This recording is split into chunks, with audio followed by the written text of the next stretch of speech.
नमस्कार जय जगन्नाथ शकुंतला ट्यूटोरियल आपण समस्त को स्वागत। पिला माने आज आसंतु आलोचना करिवा हिस्ट्री रो चैप्टर रिलीजियस मूवमेंट्स बा भारत रे धार्मिक आंदोलन रु किछि बछा बछा शॉर्ट क्वेश्चंस जेउ गुडा कि हमर ऑल इंडिया कॉम्पिटिटिव एग्जाम्स हो बा स्टेट एग्जाम हो सेइथिरे सब बारंबार हमर से क्वेश्चन गुडा को पचरा जाउछि।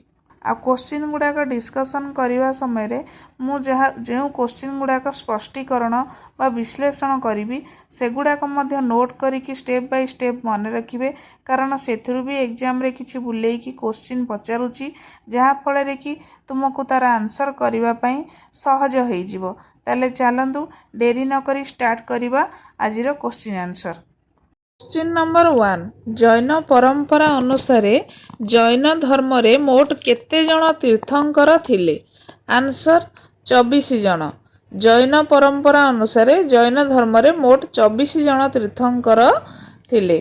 प्रथम तीर्थंकर किए थिले ना ऋषभदेव आ 24तम तीर्थंकर बा शेष तीर्थंकर थिले भगवान महावीर। क्वेश्चन नंबर 2 त्रिपिटक केउ धर्मर पवित्र ग्रंथ अटे? उत्तर बौद्ध धर्मर। त्रिपिटक बौद्ध धर्मर पवित्र ग्रंथ अटे। त्रिपिटक हेउची बौद्ध धर्मर मूल एवं प्रधान पवित्र ग्रंथ। यह 3 भागरे विभक्त। गोटे होची सूत पिटक, गोटे विनय पिटक एवं अभिधम पिटक। ताले त्रिपिटक हेउची बौद्ध धर्मर पवित्र ग्रंथ। यह तो 3टा भाग थिला। गोटे होची सूत पिटक, आ गोटे विनय पिटक, आ गोटे अभिधम पिटक। वर्तमान देखिबा क्वेश्चन नंबर 3 गौतम बुद्ध केउ स्थान रे महापरिनिर्वाण बा मृत्यु प्राप्त करिथिले? उत्तर कुशीनगर बा कुशीनारा ठारे। गौतम बुद्ध उत्तर प्रदेश रो कुशीनगर ठारे 80 वर्ष बयस रे शेष निश्वास त्याग करथिले जहाकू बौद्ध धर्म रे महापरिनिर्वाण बोली कुहा जाय। क्वेश्चन नंबर 4 केउ शासक बौद्ध मानंक पई विख्यात विक्रमशिला विश्वविद्यालय प्रतिष्ठा करिथिले? आंसर होची धर्मपाल। पाल वंशर प्रसिद्ध राजा धर्मपाल बौद्ध शिक्षार प्रसार पई बिहार रे विक्रमशिला विश्वविद्यालय स्थापन करिथिले। क्वेश्चन नंबर 5 कहा द्वारा तृतीय बौद्ध सम्मेलन को संरक्षण प्रदान करा जायथिला? आंसर हेउची अशोक। अशोकଙ୍କ द्वारा तृतीय बौद्ध सम्मेलन को संरक्षण प्रदान करा जायथिला। मौर्य सम्राट अशोकଙ୍କ शासन काल रे पाटलिपुत्र ठारे तृतीय बौद्ध सम्मेलन अनुष्ठित होइथिला एवं से एहाकू पूर्ण संरक्षण देइथिले।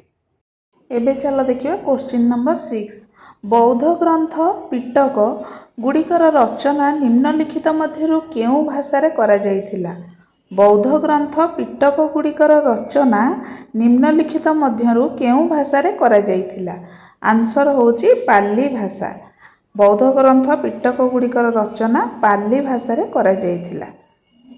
महात्मा बुद्ध साधारण लोकंक भाषा पाली रे निजर उपदेश दउथिले तेणु सेही समय रे प्रारंभिक बौद्ध ग्रंथ गुड़िक पाली भाषा रे ही लेखा जायथिला। क्वेश्चन नंबर 7 केउ शासक शासन काल रे नेपाल रे बौद्ध धर्मर प्रचार होइथिला? आंसर अशोक। अशोक शासन काल रे नेपाल रे बौद्ध धर्मर प्रचार होइथिला। सम्राट अशोक निज शासन काल रे बौद्ध धर्मर प्रचार पई निज सुपुत्र महेंद्र एवं कन्या संघमित्रा को नेपाल तथा श्रीलंका पठेइथिले आ सेही समय रे ही सेठी नेपाल रे बौद्ध धर्मर प्रचार प्रसार होइथिला। क्वेश्चन नंबर 8 सांची काहींकी प्रसिद्ध? आंसर हेउची सबुठारु बड़ बौद्ध स्तूप पई अथवा प्राचीन बौद्ध स्तूप एवं स्थापत्य कला पई सांची हेउची विश्व प्रसिद्ध। मध्य प्रदेशर सांची रे थिबा बौद्ध स्तूप भारतर सबुठारु बड़ एवं प्रसिद्ध पुरातन बौद्ध स्तूप अटे जहाँ सम्राट अशोकଙ୍କ द्वारा निर्मित होइथिला। ताले एमिति जदि क्वेश्चन भी आसे सांची केउठारे अवस्थित ना मध्य प्रदेश रे अवस्थित।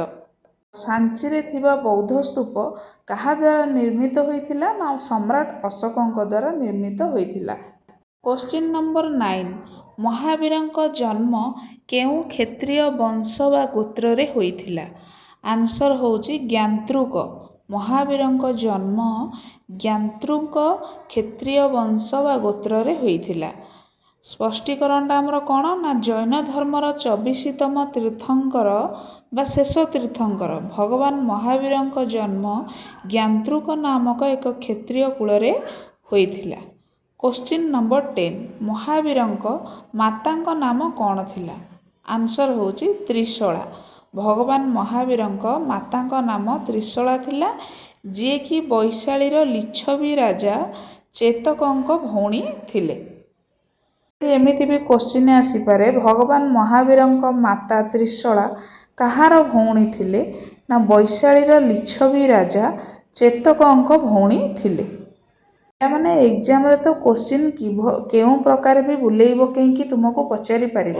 ସେଥିପାଇଁ କହୁଛି ମୁଁ ଯେତିକି କ୍ୱେଶ୍ଚିନ୍ ଆନ୍ସର କରେଇଛି ତା ତଳେ ଯେଉଁ ସ୍ପଷ୍ଟୀକରଣ ଗୁଡ଼ାକ ବା ଡେସ୍କ୍ରିପସନ୍ ଗୁଡ଼ାକ ଦେଇଛି ସେଗୁଡ଼ାକ ମଧ୍ୟ ମନେ ରଖ। ସେଥିରୁ ବି କିଛି କ୍ୱେଶ୍ଚିନ୍ ତୁମକୁ ଏକ୍ଜାମରେ ବି ପଚାରିପାରେ। ଏବେ ଦେଖିବା କ୍ୱେଶ୍ଚିନ୍ ନମ୍ବର 11 ପଚାରିଲା ଗୌତମ ବୁଦ୍ଧଙ୍କ ଦ୍ୱାରା ବୌଦ୍ଧ ଧର୍ମରେ ଦୀକ୍ଷିତ ହୋଇଥିବା ଶେଷ ବ୍ୟକ୍ତି କିଏ ଥିଲେ? ଆନ୍ସର ହେଉଛି ସୁବୋଧ। ଗୌତମ ବୁଦ୍ଧଙ୍କ ଦ୍ୱାରା ବୌଦ୍ଧ ଧର୍ମରେ ଦୀକ୍ଷିତ ହୋଇଥିବା ଶେଷ ବ୍ୟକ୍ତି ଥିଲେ ସୁବୋଧ। ସେ ଗୌତମ ବୁଦ୍ଧ ନିଜ ମୃତ୍ୟୁ ପୂର୍ବରୁ କୁଶୀନଗରରେ ସୁବୋଧ ନାମକ ବ୍ୟକ୍ତିଙ୍କୁ ନିଜର ଶେଷ ଉପଦେଶ ଦେଇ ସେଠି ବୌଦ୍ଧ ଧର୍ମରେ ତାଙ୍କୁ ଦୀକ୍ଷିତ କରିଥିଲେ। ତାହେଲେ ଗୌତମ ବୁଦ୍ଧଙ୍କ ଦ୍ୱାରା ବୌଦ୍ଧ ଧର୍ମରେ ଦୀକ୍ଷିତ ହୋଇଥିବା ଶେଷ ବ୍ୟକ୍ତି ହେଉଛନ୍ତି ସୁବୋଧ। କ୍ୱେଶ୍ଚିନ୍ ନମ୍ବର 12 ଭାରତର ସବୁଠାରୁ ପ୍ରାଚୀନ ବିଶ୍ୱବିଦ୍ୟାଳୟ କେଉଁଠି ଥିଲା? ଆନ୍ସର ହେଉଛି ନାଳନ୍ଦା। ଭାରତର ସବୁଠାରୁ ପ୍ରାଚୀନ ବିଶ୍ୱବିଦ୍ୟାଳୟ ହେଉଛି ନାଳନ୍ଦା, ଯାହାକି ବିହାରରେ ଅବସ୍ଥିତ ହେଲା। ସିଏ ହେଉଛି ଭାରତର ବିଶ୍ୱର ସବୁଠାରୁ ପୁରାତନ ଶିକ୍ଷା କେନ୍ଦ୍ର ଗୁଡ଼ିକ ମଧ୍ୟରୁ ଅନ୍ୟତମ। କ୍ୱେଶ୍ଚିନ୍ ନମ୍ବର 13 ବୌଦ୍ଧ ଧର୍ମର ପ୍ରଚାର ପାଇଁ କେଉଁ ଭାଷାର ସବୁଠାରୁ ଅଧିକ ବ୍ୟବହାର କରାଯାଇଥିଲା? ଆନ୍ସର ହେଉଛି ପାଲି। ବୌଦ୍ଧ ଧର୍ମର ପ୍ରଚାର ପାଇଁ ପାଲି ଭାଷା ସବୁଠାରୁ ଅଧିକ ବ୍ୟବହାର କରାଯାଇଥିଲା। ଏହାର କାରଣ କ'ଣ ନା ସାଧାରଣ ଜନତା ସହଜରେ ବୁଝିପାରିବା ପାଇଁ ବୁଦ୍ଧଦେବ ଏବଂ ତାଙ୍କ ଶିଷ୍ୟମାନେ ତତ୍କାଳିକ ଲୋକ ଭାଷା ପାଲିକୁ ସେମାନେ ପ୍ରଚାରର ମୁଖ୍ୟ ମାଧ୍ୟମ କରିଥିଲେ। କ୍ୱେଶ୍ଚିନ୍ ନମ୍ବର 14 ମହାବୀରଙ୍କ ମୃତ୍ୟୁ କେଉଁ ସ୍ଥାନରେ ହୋଇଥିଲା? ଆନ୍ସର ହେଉଛି ପାବାପୁରୀ। ନା ଭଗବାନ ମହାବୀର ବିହାରର ନାଳନ୍ଦା ଜିଲ୍ଲା ଅନ୍ତର୍ଗତ ପାବାପୁରୀଠାରେ 72 ବର୍ଷ ବୟସରେ ମୋକ୍ଷ ଲାଭ କରିଥିଲେ। ମାନେ ସେଇଠାରେ ହିଁ ତାଙ୍କର ମୃତ୍ୟୁ ହୋଇଥିଲା। ତାହେଲେ ମହାବୀରଙ୍କ ମୃତ୍ୟୁ କେଉଁ ସ୍ଥାନରେ ହୋଇଥିଲା? ନା ପାବାପୁରୀ। କ୍ୱେଶ୍ଚିନ୍ ନମ୍ବର 15 ପ୍ରସିଦ୍ଧ ବୋଧିସତ୍ତ୍ୱ ପଦ୍ମପାଣି ଚିତ୍ର କେଉଁଠାରେ ଅବସ୍ଥିତ? ଆନ୍ସର ହେଉଛି ଅଜନ୍ତା ଗୁମ୍ଫା। ମହାରାଷ୍ଟ୍ରର ଅଜନ୍ତା ଗୁମ୍ଫାରେ ହାତରେ ପଦ୍ମ ଫୁଲ ଧରିଥିବା ବୋଧିସତ୍ତ୍ୱ ପଦ୍ମପାଣିଙ୍କର ବିଶ୍ୱ ପ୍ରସିଦ୍ଧ ପ୍ରାଚୀନ ଭିତ୍ତିଚିତ୍ର ଦେଖିବାକୁ ମିଳେ। ତାହେଲେ ପ୍ରସିଦ୍ଧ ବୋଧିସତ୍ତ୍ୱ ପଦ୍ମପାଣି ଚିତ୍ର କେଉଁଠାରେ ଅବସ୍ଥିତ? ନା ଅଜନ୍ତା ଗୁମ୍ଫା। ଅଜନ୍ତା ଗୁମ୍ଫା କେଉଁଠାରେ ଅବସ୍ଥିତ? ନା ମହାରାଷ୍ଟ୍ରରେ। କ୍ୱେଶ୍ଚିନ୍ ନମ୍ବର 16 ମଠ ମନ୍ଦିର ଏବଂ ସ୍ତୂପ କେଉଁ ଧର୍ମ ସହିତ ଜଡ଼ିତ? ଆନ୍ସର ହେଉଛି ବୌଦ୍ଧ ଧର୍ମ। ମଠ ମନ୍ଦିର ସ୍ତୂପ ବୌଦ୍ଧ ଧର୍ମ ସହିତ ଜଡ଼ିତ। କ୍ୱେଶ୍ଚିନ୍ ନମ୍ବର 17 ବୌଦ୍ଧ ଧର୍ମ ଏବଂ ଜୈନ ଧର୍ମ ଉଭୟଙ୍କ ଉପଦେଶ କାହା ଶାସନ କାଳରେ ଦିଆଯାଇଥିଲା? ଆନ୍ସର ହେଉଛି ବିମ୍ବିସାର।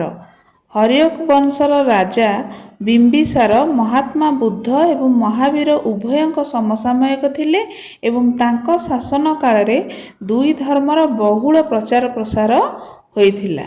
ତାହେଲେ ବୌଦ୍ଧ ଧର୍ମ ଏବଂ ଜୈନ ଧର୍ମ ଉଭୟଙ୍କ ଉପଦେଶ କାହା ଶାସନ କାଳରେ ଦିଆଯାଇଥିଲା? ନା ହର୍ୟକ ବଂଶର ରାଜା ବିମ୍ବିସାରଙ୍କ ଶାସନ କାଳରେ ଦିଆଯାଇଥିଲା। କ୍ୱେଶ୍ଚିନ୍ ନମ୍ବର 18 ଗୌତମ ବୁଦ୍ଧ ନିଜର ପ୍ରଥମ ଉପଦେଶ କେଉଁଠାରେ ଦେଇଥିଲେ? ଆନ୍ସର ହେଉଛି ସାରନାଥ। ଗୌତମ ବୁଦ୍ଧ ନିଜର ପ୍ରଥମ ଉପଦେଶ ସାରନାଥ ଠାରେ ଦେଇଥିଲେ। ଯେତେବେଳେ ଦିବ୍ୟଜ୍ଞାନ ପ୍ରାପ୍ତି ପରେ ଗୌତମ ବୁଦ୍ଧ ଉତ୍ତରପ୍ରଦେଶର ସାରନାଥ ଠାରେ ନିଜର ପ୍ରଥମ 5 ଜଣ ଶିଷ୍ୟଙ୍କୁ ପ୍ରଥମ ଉପଦେଶ ଦେଇଥିଲେ, ଯାହାକୁ ଆମର ଧର୍ମଚକ୍ର ପ୍ରବର୍ତ୍ତନ ବୋଲି କୁହାଯାଏ। କୋଶ୍ଚିନ୍ ଆସିପାରେ ଗୌତମ ବୁଦ୍ଧ ନିଜର ପ୍ରଥମ 5 ଜଣ ଶିଷ୍ୟଙ୍କୁ ଯେଉଁ ପ୍ରଥମ ଉପଦେଶ ଦେଇଥିଲେ ତାହାକୁ କ'ଣ କୁହାଯାଏ? ନା ଧର୍ମଚକ୍ର ପ୍ରବର୍ତ୍ତନ ବୋଲି କୁହାଯାଏ। ଏହି ଉପଦେଶ ସେ କେଉଁଠାରେ ଦେଇଥିଲେ? ନା ଉତ୍ତରପ୍ରଦେଶର ସାରନାଥ ଠାରେ। କୋଶ୍ଚିନ୍ ନମ୍ବର 19 ସେ ପଚାରିଛି ବୌଦ୍ଧ ଧର୍ମ ଗ୍ରହଣ କରିଥିବା ପ୍ରଥମ ମହିଳା କିଏ ଥିଲେ? ଆନ୍ସର ହେଉଛି ମହାପ୍ରଜାପତି ଗୌତମୀ। ନା ଗୌତମ ବୁଦ୍ଧଙ୍କ ବିମାତା ତଥା ତାଙ୍କୁ ପାଳନ କରିଥିବା ମାତା ମହାପ୍ରଜାପତି ଗୌତମୀ ବୌଦ୍ଧ ସଂଘରେ ପ୍ରବେଶ କରିଥିବା ସର୍ବପ୍ରଥମ ମହିଳା ଥିଲେ। କୋଶ୍ଚିନ୍ ନମ୍ବର 20 ବୋଧଗୟା କେଉଁଠାରେ ଅବସ୍ଥିତ? ଆନ୍ସର ହେଉଛି ବିହାରରେ। ବୋଧଗୟା ବିହାର ରାଜ୍ୟରେ ଅବସ୍ଥିତ। ଏହି ସ୍ଥାନରେ ହିଁ ଏକ ଅଶ୍ୱତ୍ଥ ଗଛ ବା ବୋଧିଦ୍ରୁମ ମୂଳେ କଠୋର ତପସ୍ୟା କରି ଗୌତମ ବୁଦ୍ଧଙ୍କୁ ଜ୍ଞାନ ପ୍ରାପ୍ତି ହୋଇଥିଲା। କୋଶ୍ଚିନ୍ ନମ୍ବର 21 ଜାତକ କାହାର ପବିତ୍ର ଗ୍ରନ୍ଥ ଅଟେ? ଆନ୍ସର ବୌଦ୍ଧ ଧର୍ମର। ଜାତକ ଗ୍ରନ୍ଥରେ ମହାତ୍ମା ବୁଦ୍ଧଙ୍କ ପୂର୍ବଜନ୍ମ ଗୁଡ଼ିକ କାହାଣୀ ବର୍ଣ୍ଣନା କରାଯାଇଛି, ଯାହା ବୋଧି ଧର୍ମର ଏକ ପ୍ରମୁଖ ଅଂଶ ଅଟେ। ତାହେଲେ ଜାତକ କାହାର ପବିତ୍ର ଗ୍ରନ୍ଥ ଅଟେ? ବୌଦ୍ଧ ଧର୍ମର। ଏମିତି ବି ଯଦି କୋଶ୍ଚିନ୍ ହେଇପାରେ ଗୌତମ ବୁଦ୍ଧ କେଉଁ ଗଛ ମୂଳରେ ତପସ୍ୟା କରି ନିଜର ଜ୍ଞାନ ପ୍ରାପ୍ତି କରିଥିଲେ? ଅଶ୍ୱତ୍ଥ ଗଛ ବା ବୋଧିଦ୍ରୁମ ମୂଳରେ। ଆଉ ବି ଏମିତି କୋଶ୍ଚିନ୍ ହେଇପାରେ ନା ମହାତ୍ମା ବୁଦ୍ଧଙ୍କ ପୂର୍ବଜନ୍ମ ଗୁଡ଼ିକର କାହାଣୀ କେଉଁ ଗ୍ରନ୍ଥରେ ବର୍ଣ୍ଣନା କରାଯାଇଛି? ତାହାର ଆନ୍ସର ହେବ ଜାତକ ନାମକ ପବିତ୍ର ଗ୍ରନ୍ଥରେ। କୋଶ୍ଚିନ୍ ନମ୍ବର 22 ସିଦ୍ଧାର୍ଥ ବା ବୁଦ୍ଧଙ୍କୁ କେଉଁ ସ୍ଥାନରେ ଜ୍ଞାନ ପ୍ରାପ୍ତି ହୋଇଥିଲା? ଆନ୍ସର ହେଉଛି ଗୟା। ବିହାରର ଗୟା ଠାରେ ନିରଞ୍ଜନା ନଦୀ କୂଳରେ ଏକ ଅଶ୍ୱତ୍ଥ ଗଛ ମୂଳେ ତପସ୍ୟା କରି ସିଦ୍ଧାର୍ଥ ବୁଦ୍ଧ ହୋଇଥିଲେ। କୋଶ୍ଚିନ୍ ନମ୍ବର 23 ସାରନାଥରେ ବୁଦ୍ଧଙ୍କ ପ୍ରଥମ ପ୍ରବଚନ ବା ଉପଦେଶକୁ କ'ଣ କୁହାଯାଏ? ମୁଁ କହୁଥିଲି ୟା ପୂର୍ବରୁ ସାରନାଥରେ ଯେଉଁ ବୁଦ୍ଧଙ୍କ ପ୍ରଥମ ପ୍ରବଚନ ବା ଉପଦେଶକୁ କ'ଣ କୁହାଯାଏ? ନା ଧର୍ମଚକ୍ର ପ୍ରବର୍ତ୍ତନ। ବୁଦ୍ଧଦେବ ଜ୍ଞାନ ପ୍ରାପ୍ତି ପାଇବା ପରେ ସାରନାଥ ଠାରେ ନିଜର ପ୍ରଥମ 5 ଜଣ ଶିଷ୍ୟଙ୍କୁ ଯେଉଁ ଉପଦେଶ ଦେଇଥିଲେ ତାହାକୁ ଇତିହାସର ଧର୍ମଚକ୍ର ପ୍ରବର୍ତ୍ତନ ବୋଲି କୁହାଯାଏ।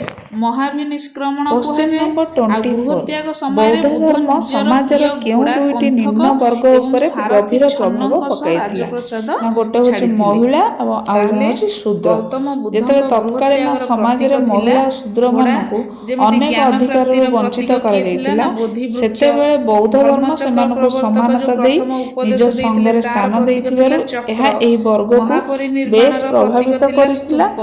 ଆଉ ଜନ୍ମର ପ୍ରତୀକ ଥିଲା ପଦ୍ମ ଓ ଷଣ୍ଢ। କାହିଁକି ନା ବୁଦ୍ଧଙ୍କ ଜୀବନରେ 5ଟି ମୁଖ୍ୟ ଘଟଣା ଓ ସେଗୁଡ଼ିକର ପ୍ରତୀକ ଦ୍ୱାରା ହିଁ ଦର୍ଶାଯାଇଥିଲା। କୋଶ୍ଚିନ୍ ନମ୍ବର 26 ଗୌତମ ବୁଦ୍ଧଙ୍କ ଦ୍ୱାରା ଭିକ୍ଷୁଣୀ ସଂଘର ସ୍ଥାପନା କେଉଁଠାରେ କରାଯାଇଥିଲା? ଆନ୍ସର ହେଉଛି ବୈଶାଳୀଠାରେ। ନିଜ ପ୍ରିୟ ଶିଷ୍ୟ ଆନନ୍ଦଙ୍କ ଅନୁରୋଧ କ୍ରମେ ବୁଦ୍ଧଦେବ ବୈଶାଳୀଠାରେ ମହିଳାମାନଙ୍କ ପାଇଁ ଭିକ୍ଷୁଣୀ ସଂଘର ସ୍ଥାପନା କରିଥିଲେ। କୋଶ୍ଚିନ୍ ନମ୍ବର 27 ସର୍ବପ୍ରଥମେ ଶୂନ୍ୟବାଦର ପ୍ରତିପାଦନ କରିଥିବା ବୌଦ୍ଧ ଦାର୍ଶନିକ କିଏ ଥିଲେ? ଆନ୍ସର ହେଉଛି ନାଗାର୍ଜୁନ। ପ୍ରସିଦ୍ଧ ବୌଦ୍ଧ ପଣ୍ଡିତ ନାଗାର୍ଜୁନଙ୍କୁ ଶୂନ୍ୟବାଦର ଜନକ କୁହାଯାଏ। ସେ ତାଙ୍କ ମାଧ୍ୟମିକ ସୂତ୍ରରେ ଏହି ଦର୍ଶନ ଦେଇଥିଲେ, ସେଥିପାଇଁ ତାଙ୍କୁ ଭାରତର ଆଇନଷ୍ଟାଇନ ମଧ୍ୟ କୁହାଯାଏ। କୋଶ୍ଚିନ୍ ନମ୍ବର 28 ଭଗବାନ ମହାବୀରଙ୍କ ମୂଳ ବା ପିଲାଦିନର ନାମ କ'ଣ ଥିଲା? ଆନ୍ସର ହେଉଛି ବର୍ଦ୍ଧମାନ। ଜୈନ ଧର୍ମର ଶେଷ ତୀର୍ଥଙ୍କର ବା ମହାବୀରଙ୍କ ପିଲାଦିନର ନାମ ଥିଲା ବର୍ଦ୍ଧମାନ। କୋଶ୍ଚିନ୍ ନମ୍ବର 29 କାହାକୁ ଏସିଆର ଆଲୋକ ବୋଲି କୁହାଯାଉଥିଲା? ଲାଇଟ୍ ଅଫ୍ ଏସିଆ କାହାକୁ କୁହାଯାଉଥିଲା? ଉତ୍ତର ହେଉଛି ଗୌତମ ବୁଦ୍ଧଙ୍କୁ। ସାରା ବିଶ୍ୱକୁ ଶାନ୍ତି, ଅହିଂସା ଓ କରୁଣାର ମାର୍ଗ ଦେଖାଇଥିବାରୁ ଗୌତମ ବୁଦ୍ଧଙ୍କୁ ଏସିଆର ଆଲୋକ ବା ଏସିଆର ଜ୍ୟୋତି ଦ ଲାଇଟ୍ ଅଫ୍ ଏସିଆ ବୋଲି ମଧ୍ୟ କୁହାଯାଉଥିଲା। କୋଶ୍ଚିନ୍ ନମ୍ବର 30 ଦିଲୱାଡ଼ାର ପ୍ରସିଦ୍ଧ ଜୈନ ମନ୍ଦିର ଗୁଡ଼ିକ କିଏ ନିର୍ମାଣ କରିଥିଲେ? ଦିଲୱାଡ଼ାର ପ୍ରସିଦ୍ଧ ଜୈନ ମନ୍ଦିର ଗୁଡ଼ିକ କିଏ ନିର୍ମାଣ କରିଥିଲେ? ଆନ୍ସର ହେଉଛି ଚାଲୁକ୍ୟ ବା ସୋଲଙ୍କୀ ଶାସକମାନେ। ଆଉ ଏହି ମନ୍ଦିର ଗୁଡ଼ିକ ରାଜସ୍ଥାନର ସିରୋହୀ ଜିଲ୍ଲାରେ ଥିବା ମାଉଣ୍ଟ ଆବୁ ନିକଟରେ ଅବସ୍ଥିତ। ଏହି ମନ୍ଦିର ଗୁଡ଼ିକ ନିଜର ଚମତ୍କାର ଧଳା ମାର୍ବଲ ପଥରରେ ଖୋଦେଇ ଏବଂ ମାରୁଗୁର୍ଜର ସ୍ଥାପତ୍ୟ ଶୈଳୀ ପାଇଁ ସାରା ବିଶ୍ୱରେ ପ୍ରସିଦ୍ଧ।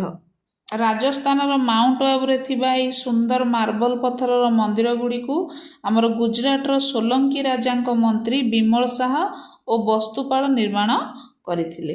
କ୍ୱେଶ୍ଚିନ୍ ନମ୍ବର 31, ନାଗାର୍ଜୁନ କିଏ ଥିଲେ? ଆନ୍ସର ହେଉଛି ଜଣେ ବୌଦ୍ଧ ଦାର୍ଶନିକ। ନାଗାର୍ଜୁନ ଥିଲେ ଜଣେ ବୌଦ୍ଧ ଦାର୍ଶନିକ, ଯାହାଙ୍କୁ ଆମର ଭାରତର ଆଇନଷ୍ଟାଇନ ବୋଲି ମଧ୍ୟ କୁହାଯାଉଥିଲା। କ୍ୱେଶ୍ଚିନ୍ ନମ୍ବର 32, ଜୈନ ପରମ୍ପରା ଅନୁସାରେ ମହାବୀର କେତେ ନମ୍ବର ତୀର୍ଥଙ୍କର ଥିଲେ? ଆନ୍ସର ହେଉଛି 24ତମ ତୀର୍ଥଙ୍କର ଥିଲେ। କାହିଁକିନା ପୂର୍ବରୁ ଗୋଟେ କ୍ୱେଶ୍ଚିନ୍ରେ ମୁଁ ଡିସ୍କସନ୍ କରିଛି, ଜୈନ ପରମ୍ପରା ଅନୁସାରେ ଆମର ଯେଉଁ 24 ଜଣ ତୀର୍ଥଙ୍କର ଥିଲେ ସେଥିରୁ ପ୍ରଥମ ତୀର୍ଥଙ୍କର ଥିଲେ କିଏ? ଋଷଭଦେବ, ଯାହାକୁ ଆଦିନାଥ ବୋଲି କୁହାଯାଏ। ଆଉ 23ତମ ତୀର୍ଥଙ୍କର ଥିଲେ ପାର୍ଶ୍ୱନାଥ, ଆଉ 24ତମ ତୀର୍ଥଙ୍କର ବା ଶେଷ ତୀର୍ଥଙ୍କର ଥିଲେ ମହାବୀର। କ୍ୱେଶ୍ଚିନ୍ ନମ୍ବର 33, ଜୈନ ଧର୍ମର ମୂଳ ଆଧାର ବା ପ୍ରାଧାନ୍ୟ ନୀତି କ'ଣ?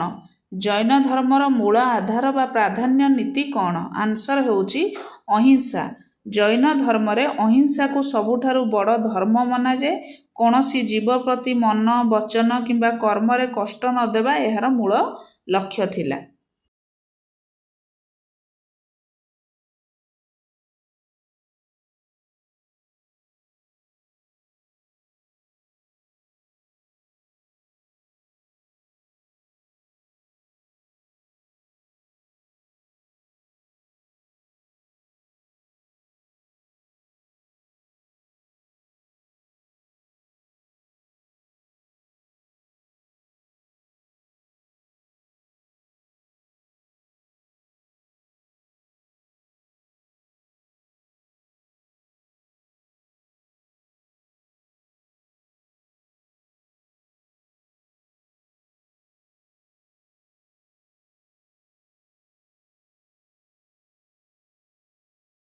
କ୍ୱେଶ୍ଚିନ୍ ନମ୍ବର 34, ଝିଅ ଏବଂ ଜିଇବାକୁ ଦିଅ ଏହି ବାଣୀ କିଏ କହିଥିଲେ?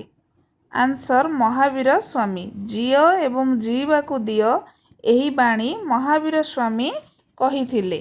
ଆଉ ଏହି ବାଣୀଟି ଜୈନ ଧର୍ମର ଅହିଂସା ସିଦ୍ଧାନ୍ତର ଏକ ପ୍ରମୁଖ ଆଦର୍ଶ ଅଟେ। କ୍ୱେଶ୍ଚିନ୍ ନମ୍ବର 35, ଜୈନ ତୀର୍ଥଙ୍କରମାନଙ୍କ କ୍ରମରେ ସର୍ବପ୍ରଥମେ କିଏ ଆସନ୍ତି? Answer Rishabhdev.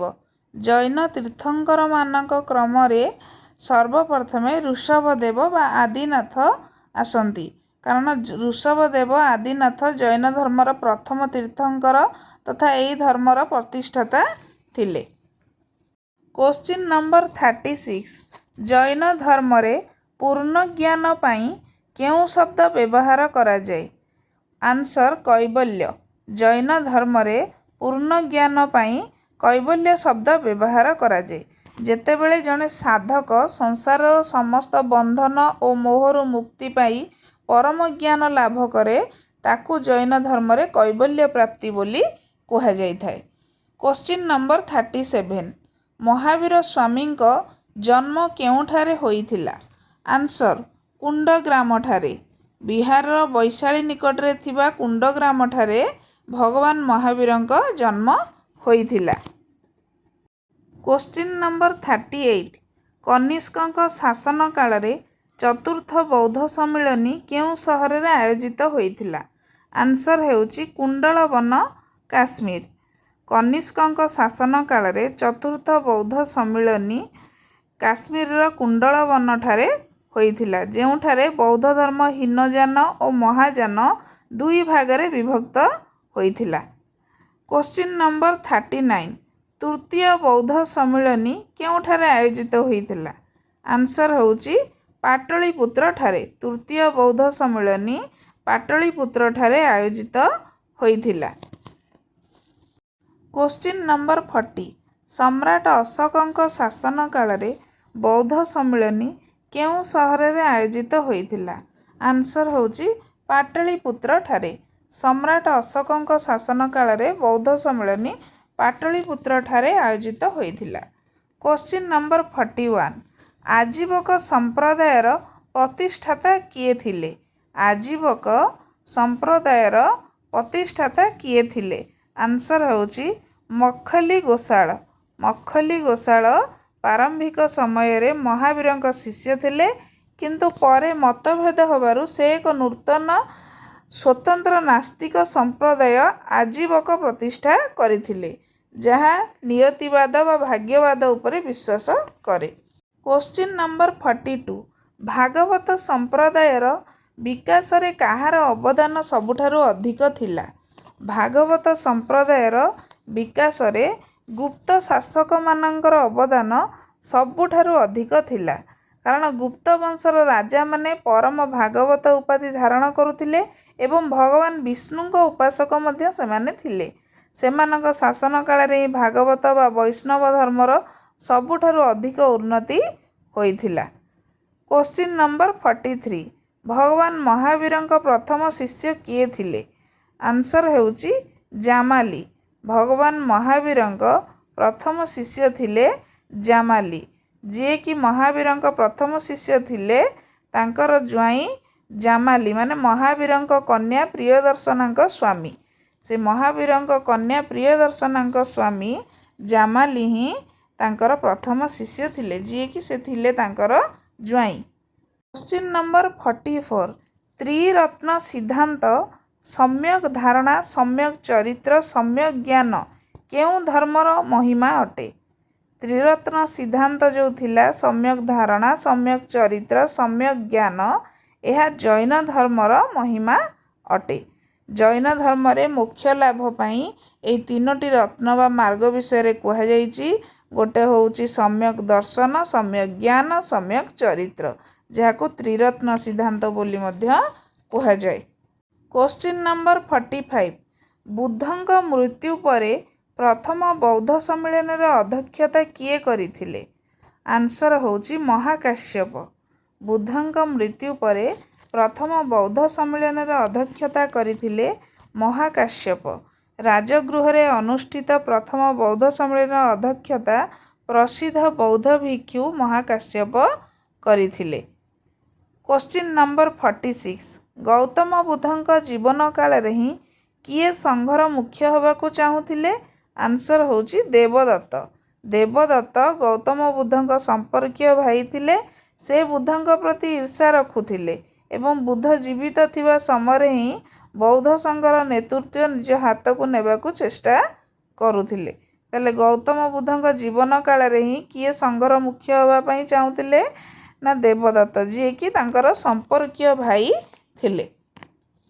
Question number 47 Milind पन्नो बा मिलिंदक प्रश्न केउ बौद्ध भिक्षुଙ୍କ सह होइतिबा कथोपकथन अटे। आंसर होची नागसेन।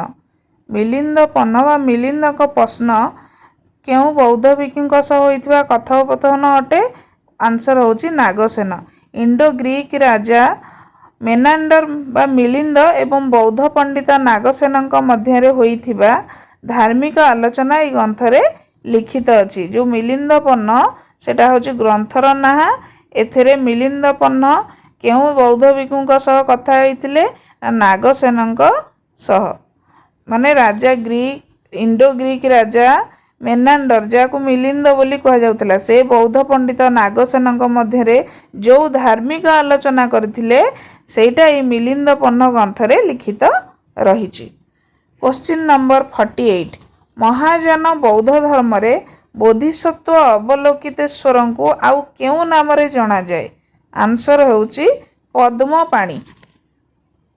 काहींकि तांको पद्मपाणी कुहा जाय ना हाथ रे पद्म धारण करिथिबारु तांको पद्मपाणी मध्य कुहा जाय, जे कि करुणार प्रतीक मध्य अटंती। क्वेश्चन नंबर 49 काश्मीर रे कनिष्कଙ୍କ शासन काल रे जे बौद्ध सम्मेलन आयोजित होइतिला तार अध्यक्षता किए करिथिले। आंसर होउची वसुमित्र। କାଶ୍ମୀରରେ କନିଷ୍କଙ୍କ ଶାସନ କାଳରେ କେଉଁ ବୌଦ୍ଧ ସମ୍ମିଳନୀ ହୋଇଥିଲା? ନା ଚତୁର୍ଥ ବୌଦ୍ଧ ସମ୍ମିଳନୀ ହୋଇଥିଲା। ଆଉ ତାର ଅଧ୍ୟକ୍ଷତା କରିଥିଲେ ବସୁମିତ୍ର ଆଉ ଉପାଧ୍ୟକ୍ଷ ଥିଲେ ଅଶ୍ୱଘୋଷ। କ୍ୱେଶ୍ଚିନ୍ ନମ୍ବର 50 ପ୍ରାଚୀନ ଭାରତରେ ବୌଦ୍ଧ ମଠଗୁଡ଼ିକରେ ପବାରଣ ନାମକ ଏକ ସମାରୋହ ଆୟୋଜିତ ହେଉଥିଲା। ଏହା କ'ଣ ଥିଲା? ଆନ୍ସର ହେଉଛି ବର୍ଷା ଋତୁ ସମୟରେ ମଠଗୁଡ଼ିକରେ ରହୁଥିବା ସମୟରେ ଭିକ୍ଷୁକମାନଙ୍କ ଦ୍ୱାରା କରାଯାଇଥିବା ଅପରାଧ ଗୁଡ଼ିକର ସ୍ୱୀକାରୋକ୍ତି ସୁଯୋଗ ଥିଲା। ସେଇଗୋଟାକୁ ପବାରଣ କୁହାଯାଉଥିଲା। ମାନେ ବୌଦ୍ଧ ଭିକ୍ଷୁକମାନେ ବର୍ଷା ଦିନେ 4 ମାସ ଯାତ୍ରା ନ କରି ଗୋଟିଏ ସ୍ଥାନରେ ରହୁଥିଲେ। ଆଉ ସେହି ସମୟରେ ସେମାନଙ୍କ ଦ୍ୱାରା ଜଣାତ ବା ଅଜଣାତରେ ହେଉଥିବା ଭୁଲ ବା ପାପକୁ ସଭା ସମ୍ମୁଖରେ ସ୍ୱୀକାର କରିବା ପ୍ରଥାକୁ ପବାରଣ କୁହାଯାଉଥିଲା। କ୍ୱେଶ୍ଚିନ୍ ନମ୍ବର 51 ବାସୁଦେବ କୃଷ୍ଣଙ୍କ ପୂଜା ସର୍ବପ୍ରଥମେ କିଏ ଆରମ୍ଭ କରିଥିଲେ? ଆନ୍ସର ହେଉଛି ସାତ୍ୱତମାନେ। ବାସୁଦେବ କୃଷ୍ଣଙ୍କ ପୂଜା ସର୍ବପ୍ରଥମେ ସାତ୍ୱତ ବଂଶର ଲୋକମାନେ ହିଁ ଆରମ୍ଭ କରିଥିଲେ। ସାତ୍ୱତ ବଂଶର ଲୋକମାନେ ସର୍ବପ୍ରଥମେ ଭଗବାନ କୃଷ୍ଣ ବା ବାସୁଦେବଙ୍କ ଉପାସନା ଆରମ୍ଭ କରି ଭାଗବତ ଧର୍ମର ଭିତ୍ତିପ୍ରସ୍ତର ସ୍ଥାପନା କରିଥିଲେ। କ୍ୱେଶ୍ଚିନ୍ ନମ୍ବର 52 ଗୌତମ ବୁଦ୍ଧଙ୍କ ଜନ୍ମ କେବେ ହୋଇଥିଲା? ଆନ୍ସର ଖ୍ରୀଷ୍ଟପୂର୍ବ 563 BCରେ। ଖ୍ରୀଷ୍ଟପୂର୍ବ 563ରେ ଗୌତମ ବୁଦ୍ଧଙ୍କ ଜନ୍ମ ହୋଇଥିଲା। ଗୌତମ ବୁଦ୍ଧ ଖ୍ରୀଷ୍ଟପୂର୍ବ 563ରେ କେଉଁଠି ଜନ୍ମଗ୍ରହଣ କରିଥିଲେ? ନା କପିଳବାସ୍ତୁର ଲୁମ୍ବିନୀ ଠାରେ ଜନ୍ମଗ୍ରହଣ କରିଥିଲେ। ବର୍ତ୍ତମାନ ଯାହାକୁ ନେପାଳ ବୋଲି କୁହାଯାଉଛି। କ୍ୱେଶ୍ଚିନ୍ ନମ୍ବର 53 ବୌଦ୍ଧ ଶିକ୍ଷାର ପ୍ରସିଦ୍ଧ କେନ୍ଦ୍ର କେଉଁଠି ଥିଲା? ଆନ୍ସର ହେଉଛି ବିକ୍ରମଶିଳା। ବୌଦ୍ଧ ଶିକ୍ଷାର ପ୍ରସିଦ୍ଧ କେନ୍ଦ୍ର ଥିଲା ବିକ୍ରମଶିଳା। ବିକ୍ରମଶିଳା ବିଶ୍ୱବିଦ୍ୟାଳୟ ପାଳ ବଂଶର ରାଜା ଧର୍ମପାଳଙ୍କ ଦ୍ୱାରା ନିର୍ମିତ ହୋଇଥିଲା। ଏହା ଏକ ପ୍ରମୁଖ ବୌଦ୍ଧ ଶିକ୍ଷା କେନ୍ଦ୍ର ଥିଲା। Question number 54 ସ୍ୟାଦବାଦ। ସ୍ୟାଦବାଦ କେଉଁ ଧର୍ମର ମୂଳ ସିଦ୍ଧାନ୍ତ ଅଟେ? ଆନ୍ସର ହେଉଛି ଜୈନ ଧର୍ମର। ସ୍ୟାଦବାଦ ହେଉଛି ଜୈନ ଧର୍ମର ମୂଳ ସିଦ୍ଧାନ୍ତ ଅଟେ। ଆଉ ଯଦି ଏମିତି କ୍ୱେଶ୍ଚିନ୍ ଆସିବ ଅନେକାନ୍ତବାଦ ସ୍ୟାଦବାଦ ବା ଅନେକାନ୍ତବାଦ କେଉଁ ଧର୍ମ ସହ ସମ୍ପୃକ୍ତ ବୋଲି କୁହାଯାଏ? ଏହାର ଉତ୍ତର ହେବ ଜୈନ ଧର୍ମ। ସ୍ୟାଦବାଦ ବା ଅନେକାନ୍ତବାଦ ଜୈନ ଧର୍ମ ସହ ସମ୍ପୃକ୍ତ। କ୍ୱେଶ୍ଚିନ୍ ନମ୍ବର 55 ଜୈନ ସମ୍ପ୍ରଦାୟର ପ୍ରଥମ ବିଭାଜନ ସମୟରେ ଶ୍ୱେତାମ୍ବର ସମ୍ପ୍ରଦାୟର ପ୍ରତିଷ୍ଠାତା ବା ସଂସ୍ଥାପକ କିଏ ଥିଲେ? ଆନ୍ସର ହେଉଛି ସ୍ଥୂଳଭଦ୍ର। ଜୈନ ସମ୍ପ୍ରଦାୟର ପ୍ରଥମ ବିଭାଜନ ସମୟରେ ଶ୍ୱେତାମ୍ବର ସମ୍ପ୍ରଦାୟର ପ୍ରତିଷ୍ଠାତା ବା ସଂସ୍ଥାପକ ଥିଲେ ସ୍ଥୂଳଭଦ୍ର। ମଗଧରେ ଦୁର୍ଭିକ୍ଷ ପଡ଼ିବା ସମୟରେ ସ୍ଥୂଳଭଦ୍ରଙ୍କ ନେତୃତ୍ୱରେ ଯେଉଁମାନେ ସେଠାରେ ରହି ଧଳା ବସ୍ତ୍ର ପରିଧାନ କଲେ ସେମାନେ ହେଲେ ଶ୍ୱେତାମ୍ବର। ଆଉ ଭଦ୍ରବାହୁଙ୍କ ନେତୃତ୍ୱରେ ଦକ୍ଷିଣକୁ ଯାଇଥିବା ନଗ୍ନ ସାଧୁମାନେ ହେଲେ ଦିଗାମ୍ବର। କ୍ୱେଶ୍ଚିନ୍ ନମ୍ବର 56 ଭାରତରେ ସବୁଠାରୁ ପ୍ରାଚୀନ ବିହାର କେଉଁଟି ଅଟେ? ଆନ୍ସର ହେଉଛି ନାଳନ୍ଦା। ଭାରତର ସବୁଠାରୁ ପ୍ରାଚୀନ ବିହାର ହେଉଛି ନାଳନ୍ଦା। କ୍ୱେଶ୍ଚିନ୍ ନମ୍ବର 57 ପ୍ରଥମ ଜୈନ ସମ୍ମିଳନୀର ଆୟୋଜନ କେଉଁଠାରେ ହୋଇଥିଲା? ପ୍ରଥମ ଜୈନ ସମ୍ମିଳନୀର ଆୟୋଜନ ପାଟଳୀପୁତ୍ରଠାରେ ହୋଇଥିଲା। ଯେଉଁଟା ସ୍ଥୂଳଭଦ୍ରଙ୍କ ଅଧ୍ୟକ୍ଷତାରେ ପାଟଳୀପୁତ୍ରଠାରେ ପ୍ରଥମ ଜୈନ ସମ୍ମିଳନୀ ଅନୁଷ୍ଠିତ ହୋଇଥିଲା। ଯେଉଁଠାରେ ଜୈନ ଧର୍ମର 12ଟି ଅଙ୍ଗ ସଂକଳନ କରାଗଲା। ଆଉ ଏକ କ୍ୱେଶ୍ଚିନ୍ ବି ହେଇପାରେ ପ୍ରଥମ ଜୈନ ସମ୍ମିଳନୀ ପାଟଳୀପୁତ୍ରଠାରେ ଯେଉଁ ଅନୁଷ୍ଠିତ ହୋଇଥିଲା ତାହାର ଅଧ୍ୟକ୍ଷତା କିଏ କରିଥିଲେ? ନା ସ୍ଥୂଳଭଦ୍ର ତାହାର ଅଧ୍ୟକ୍ଷତା କରିଥିଲେ। ଜୈନ ଧର୍ମର 12ଟି ଅଙ୍ଗ ସଂକଳନ କେଉଁ ସମ୍ମିଳନୀରେ ଅନୁଷ୍ଠିତ ହୋଇଥିଲା? ନା ସ୍ଥୂଳଭଦ୍ରଙ୍କ ଅଧ୍ୟକ୍ଷତାରେ ଅନୁଷ୍ଠିତ ହୋଇଥିବା ପ୍ରଥମ ଜୈନ ସମ୍ମିଳନୀ। କ୍ୱେଶ୍ଚିନ୍ ନମ୍ବର 58 ଦ୍ୱିତୀୟ ଜୈନ ସମ୍ମିଳନୀ କେଉଁଠାରେ ଆୟୋଜିତ ହୋଇଥିଲା? ଆନ୍ସର ହେଉଛି ବଲ୍ଲଭୀଠାରେ। ଦ୍ୱିତୀୟ ଜୈନ ସମ୍ମିଳନୀ ଗୁଜରାଟର ବଲ୍ଲଭୀଠାରେ ଦେବର୍ଷି କ୍ଷମାଶ୍ରମଣଙ୍କ ଅଧ୍ୟକ୍ଷତାରେ ଆରମ୍ଭ ହୋଇଥିଲା। କ୍ୱେଶ୍ଚିନ୍ ନମ୍ବର 59 ଜୈନ ସାହିତ୍ୟର ସଂକଳନ କେଉଁ ଭାଷା ଓ ଲିପିରେ ହୋଇଛି? ଆନ୍ସର ହେଉଛି ପ୍ରାକୃତ ଓ ଅର୍ଦ୍ଧମାଗଧୀ। ବୌଦ୍ଧ ଗ୍ରନ୍ଥଗୁଡ଼ିକ ଯେପରି ପାଲି ଭାଷାରେ ଲେଖାଯାଇଥିଲା, ଜୈନ ଗ୍ରନ୍ଥଗୁଡ଼ିକ ସେହିପରି ସାଧାରଣ ଲୋକଙ୍କ ବୁଝିବା ପାଇଁ ପ୍ରାକୃତ ଭାଷାରେ ଲେଖାଯାଇଥିଲା। କ୍ୱେଶ୍ଚିନ୍ ନମ୍ବର 60 ଜୈନ ଧର୍ମର ଶ୍ୱେତାମ୍ବର ଏବଂ ଦିଗାମ୍ବର ସମ୍ପ୍ରଦାୟରେ ବିଭାଜନ କାହା ସମୟରେ ହୋଇଥିଲା? ଆନ୍ସର ହେଉଛି ଚନ୍ଦ୍ରଗୁପ୍ତ ମୌର୍ଯ୍ୟଙ୍କ ସମୟରେ। କାରଣ ମୌର୍ଯ୍ୟ ସମ୍ରାଟ ଚନ୍ଦ୍ରଗୁପ୍ତଙ୍କ ସମୟରେ ମଗଧରେ ଭୟଙ୍କର ଦୁର୍ଭିକ୍ଷ ପଡ଼ିଥିଲା, ଯାହାପରେ ଜୈନ ଧର୍ମ ଦୁଇ ଭାଗରେ ବାଣ୍ଟି ହୋଇଯାଇଥିଲା। ଗୋଟେ ଥିଲା ଶ୍ୱେତାମ୍ବର ସମ୍ପ୍ରଦାୟ, ଆଉ ଗୋଟେ ଥିଲା ଦିଗାମ୍ବର ସମ୍ପ୍ରଦାୟ। ତ ପିଲାମାନେ ହିଷ୍ଟ୍ରିର ରିଲିଜିୟସ୍ ମୁଭମେଣ୍ଟସ୍ ବା ଧାର୍ମିକ ଆନ୍ଦୋଳନର ଆମେ ଏଠି 60ଟା କ୍ୱେଶ୍ଚିନ୍ ଡିସ୍କସନ୍ କଲେ। ତ ତୁମର ଆଉ ଯଦି କିଛି କ୍ୱେଶ୍ଚିନ୍ ଆନ୍ସର ଜାଣିବାକୁ ଚାହୁଁଥିବ ତାହେଲେ ମୋତେ କମେଣ୍ଟସ୍ ମାଧ୍ୟମରେ ଜଣାଇବ। ଆଉ ଏଇ ଭିଡ଼ିଓଟି ତୁମମାନଙ୍କୁ କିପରି ଲାଗୁଛି, ଯଦି ଭଲ ଲାଗୁଥାଏ ତାକୁ ଲାଇକ୍ କରିବ ଏବଂ ଆଉ କିଛି ହିଷ୍ଟ୍ରିର ଚାପ୍ଟରର ଯଦି ସର୍ଟ କ୍ୱେଶ୍ଚିନ୍ର ଆନ୍ସର ଦରକାର ହୁଏ ତାହେଲେ ମୋତେ କମେଣ୍ଟ ମାଧ୍ୟମରେ ଜଣାଇବ। ଆଉ ମୋ ଚ୍ୟାନେଲଟିକୁ ସବସ୍କ୍ରାଇବ୍ କରିବ, ପାଖରେ ଥିବା ବେଲ୍ ଆଇକନ୍ଟିକୁ କ୍ଲିକ୍ କରିବ। ଆଗାମୀ ନୂଆ ନୂଆ ଭିଡ଼ିଓର ନୋଟିଫିକେସନ୍ ତୁମମାନେ ପ୍ରଥମେ ପାଇପାରିବ। ରହିଲି, ନମସ୍କାର, ଜୟ ଜଗନ୍ନାଥ।